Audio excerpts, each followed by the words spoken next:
Hello guys! Welcome back po sa Tarot Page Philippines. And sa video na to, gawin natin ang weekly horoscope for April 22 hanggang 28 para po sa mga kaibigan natin na merong Sun, Moon at Rising sign na Cancer. So kung bago kayo sa channel, please click the subscribe button, bell notification, and palike na rin. And favor din kung pwedeng pakishare na ito sa mga social media accounts nyo, kahit sa mga group chat nyo na rin.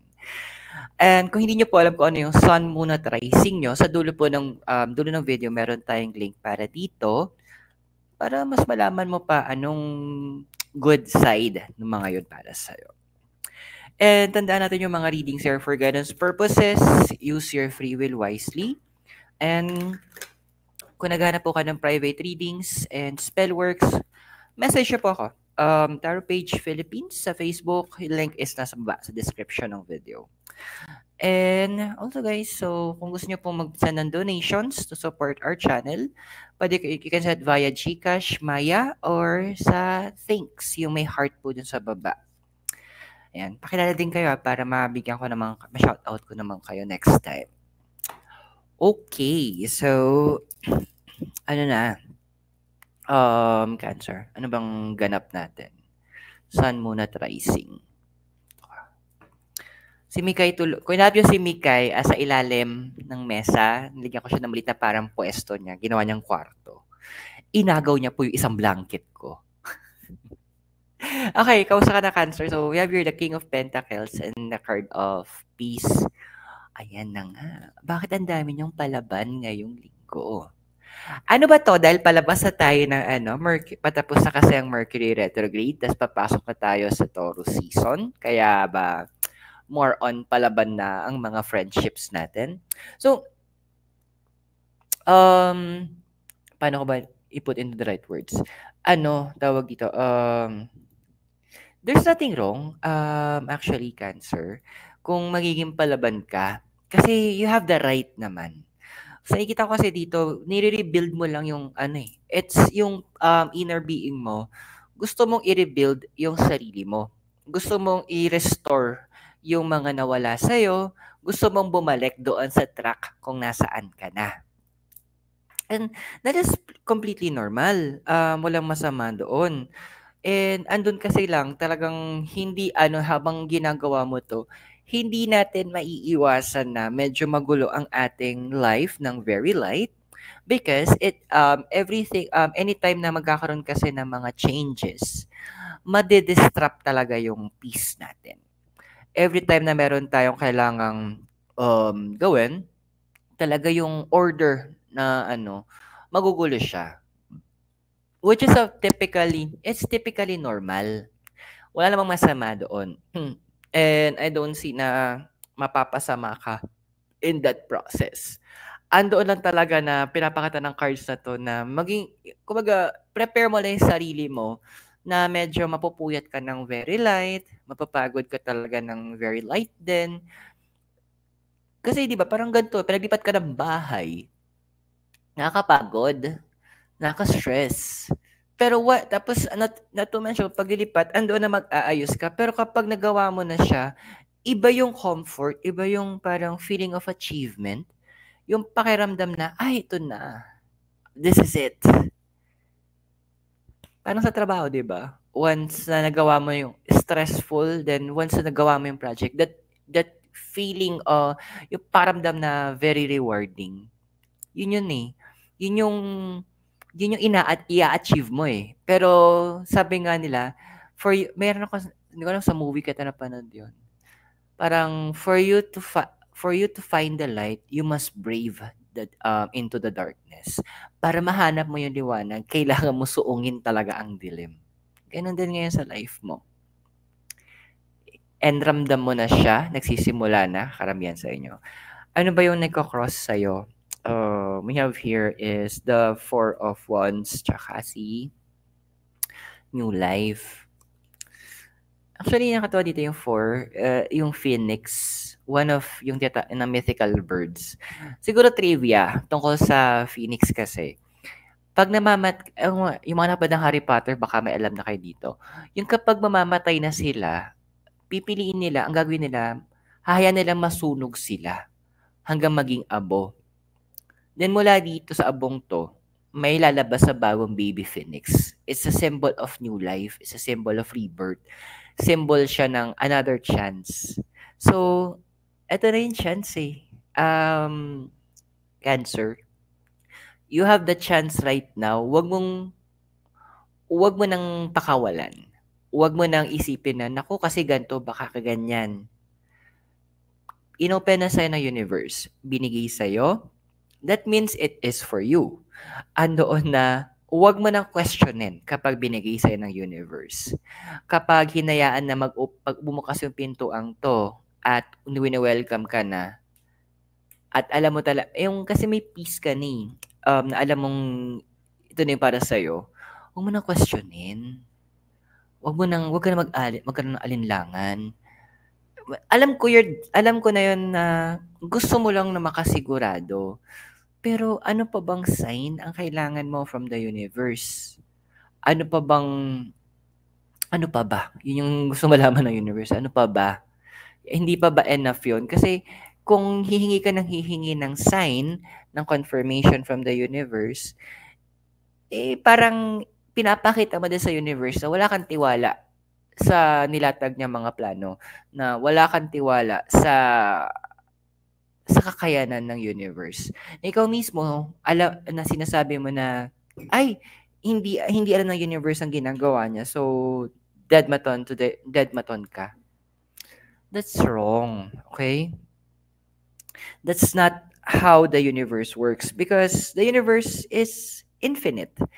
Alam mo yung knowledge niya, yung wisdom niya, lagpas-lagpas kumpara sa atin. Kaya nga, 'di ba? Minsan may mga kakaibang nangyayari and the universe allows it. At the end of the day, after nun, nagbe-benefit siya sa'yo. Nag-work perfectly. So, stop questioning na. Okay? Tigil mo na. Ano ba yung... Okay, gets ko na. Yung crown more is yung Four of Swords tsaka Orphan. Alam mo yung tipo may mga connections ka din na gusto maayos. Pero kasi ang tanong, gusto ba nila maayos yung connection?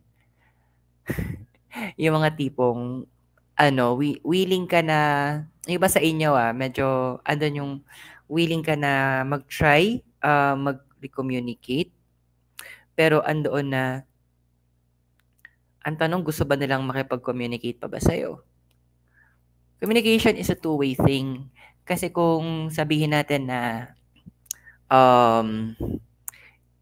hindi magre-respond yan, well, it's not a communication. Ang tawag yan is litanya. Ang tawag yan para monologue. Hindi naman yun ang gusto mo. So, alam mo yung tipong, take the cue. Kumbaga, pag napansin mo na, ay, hindi na pala bet. So, dead man na lang ako. Ganun yung gagawin natin, ha? Hindi yung sorry for the term, ha? Hindi yung tipong, medyo may parang tanga-tangahan moments tayo na, sige, try ko ulit. Baka naman. Hindi nga gusto. Hindi lahat ng bagay na gusto natin, especially kung may involved na ibang tao dito, is aayon doon. Okay? So, minsan kailangan mo nang i-let go yun. Kailangan mo nang hayaan sila na, okay, yun yung hanash mo, yun yung sinabi mo, station mo kasi. So, we have here the Page of Cups, tsaka Yin. Ayan.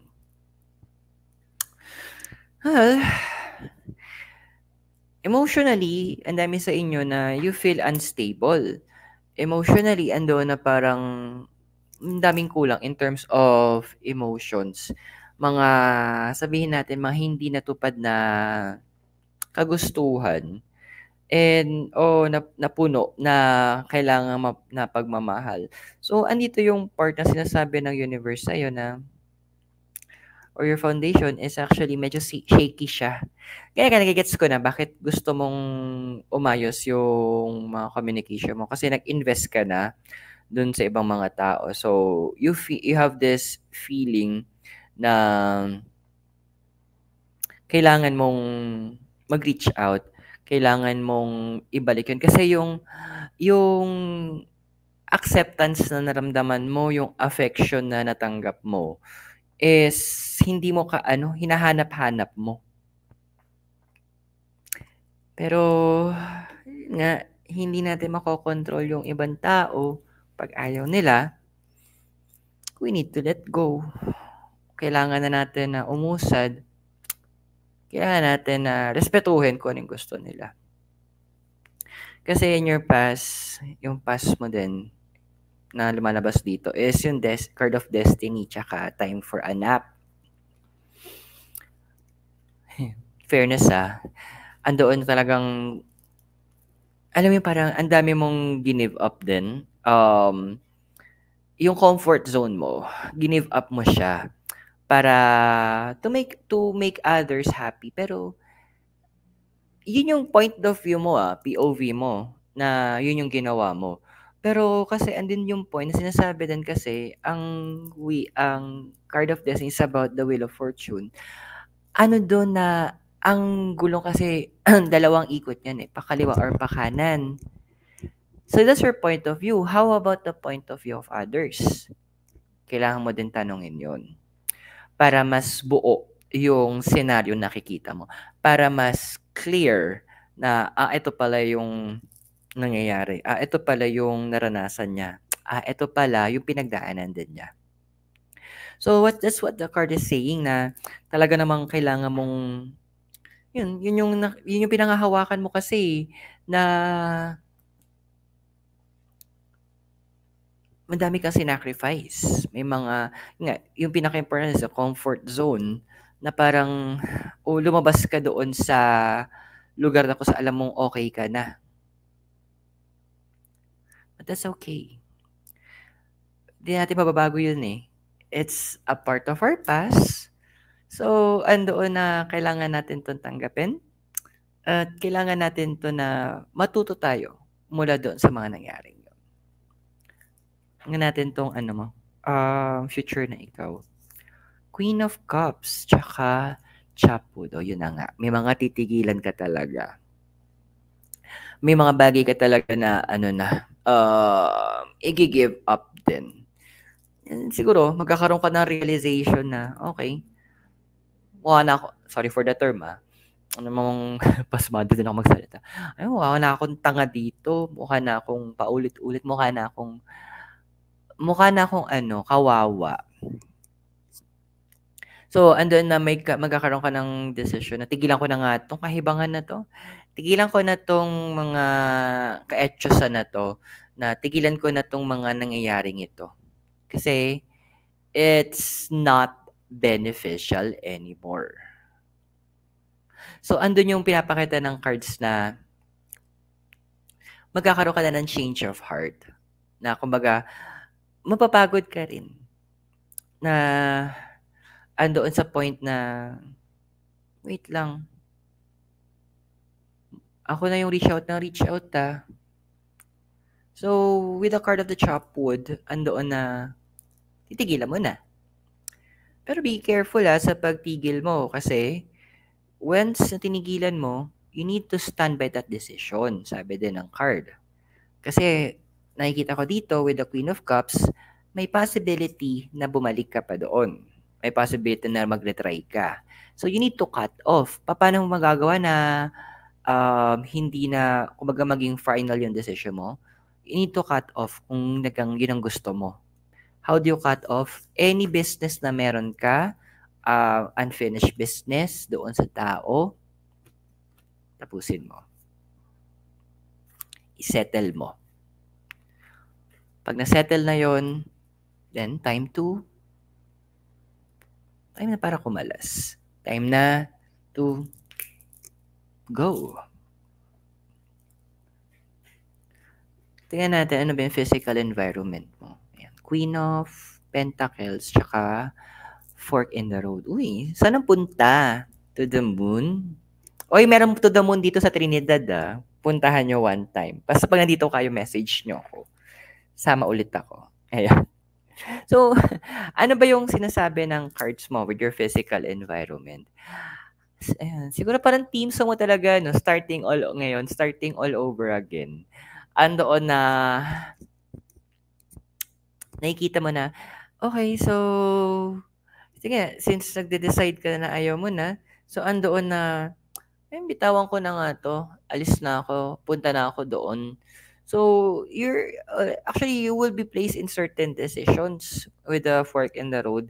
Kasi andito na medyo magko-close ka yata ng mga doors mo in terms of your emotions. So, when we closed, sinasabi ng cards dito, yung pagko-close mo ng door, is andun na, hindi naman 'to tungkol sa ano 'to, hindi lang tungkol sa romance 'to, yung point na ayoko na magtiwala masyado, ayoko na mag-invest masyado, ayan. So, may mga gano'ng moments na mapupunta ka, in this coming week and kumbaga parang yun na yung nakikita mong best solution para sa'yo.